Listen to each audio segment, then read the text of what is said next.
舉埋長角，仲要暗角添。Under the sea。Hi, welcome to the Silver Spleen. My name is Lu Jiabao, and this is my review of Imprisoned, Survival Guide for Rich and Prodigal. I filmed that intro at the premiere of this movie. Imprisoned, Survival Guide for Rich and Prodigal tells the story of a young man named Nelson, played by Gregory Wong. Nelson is filthy rich. He sleeps around, parties every night, and his cure for drunkenness is to get behind the wheel of his Maserati and drive it off. One night, while driving too fast and too drunk, while his new best friend has her head in his lap, but she's not sleeping, Nelson runs over an old lady, which is why and how he ends up in prison. His cloying, overprotective mother, played by Candice Yu, promises to get him out as soon as she can. Her condescension and utter lack of concern for virtually everyone around she and her son make it very easy to dislike her, which is what we're supposed to do. It's also made easy by Candice Yu's performance. There's a lot of that in Imprisoned, Survival Guide for Rich and Prodigal, and it's part of what makes it such a wonderfully schizophrenic film. On one hand, you've got a Category 3 movie about prison. Foul language, brutal violence, and sexual situations and humor abound. I've never seen digital effects used to show something on screen that you would normally be prohibited from seeing. But it happens here, and it's funny as well as conceptually impressive. The same goes for non-digital prosthetic humor, which also shows us something we'd never otherwise see, and I hope I never see again, ever. As young Nelson adjusts to his new environment, he learns a lot of lessons. He makes some new friends and meets an old enemy. And these characters are what make Imprisoned, Survival Guide for Rich and Prodigal such a fun and good movie. The supporting cast all turn in very good and very watchable performances. Baby John Choi plays Roach, the archetypal squirrely sidekick. The antagonist in the film is played by Justin Chung, star of Due West, Our Sex Journey. He may be hard to recognize in the film because he was doing a Vegas-era Elvis Presley imitation. His constant glare is impressive because he never, ever breaks out of it. There's a ton of cameos and small roles in this film, and they all make the film that much better and more fun to watch. Lam Soo, Yun Chu, Philip Keung, and Tony Ho, among others, all make their presence felt. Speaking of presences, there is the literal and figurative presence of local cinema history. Prison on Fire gets name-checked more than once, but it's more than that. Quite a few people who appeared in Prison on Fire 1 and or 2 appear in this movie.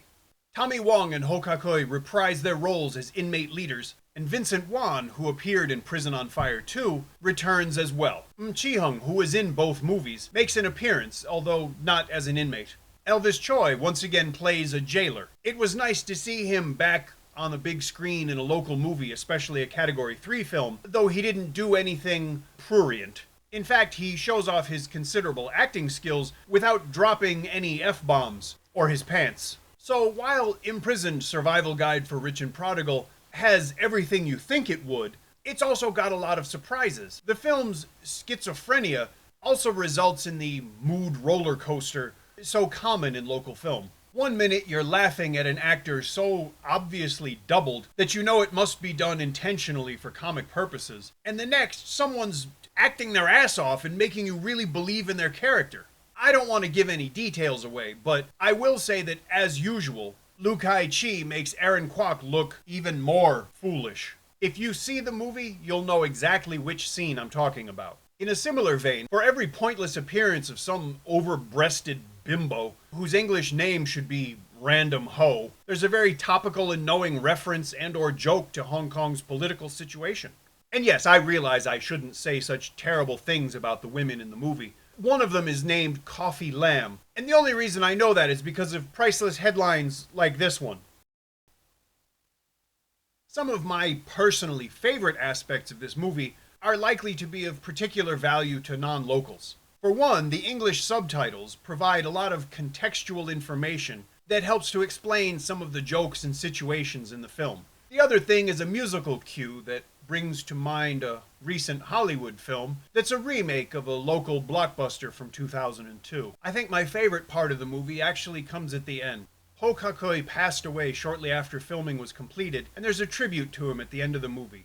And it's short, and it's fairly simple and informal, but it was really nice. I really enjoyed Imprisoned, Survival Guide for Rich and Prodigal, although I wouldn't mind if they changed the English title. It's a lot of fun. You get to see a lot of people you haven't seen in a while. There's some great acting. There's some very funny things. It's extremely Category 3. And it's the kind of movie I can see myself watching more than once on DVD. I might even go back to watch it in the cinema again. So if you want to watch this movie, you should definitely do it. Support it in the cinemas, because like I always say, if we don't support the movies that deserve it, then we get the movies that we deserve. However you choose to watch this movie, make sure you do it legally. Don't steal it, don't watch it online. Go to a cinema or wait till it gets released for rental or home purchase, and do it that way. When this movie gets released to home video, we'll update the description with a link where you could buy it. That's what you should do. If you enjoyed my review, please tell me. If you didn't enjoy it, tell me. If you enjoy the channel, please subscribe. Thank you for watching.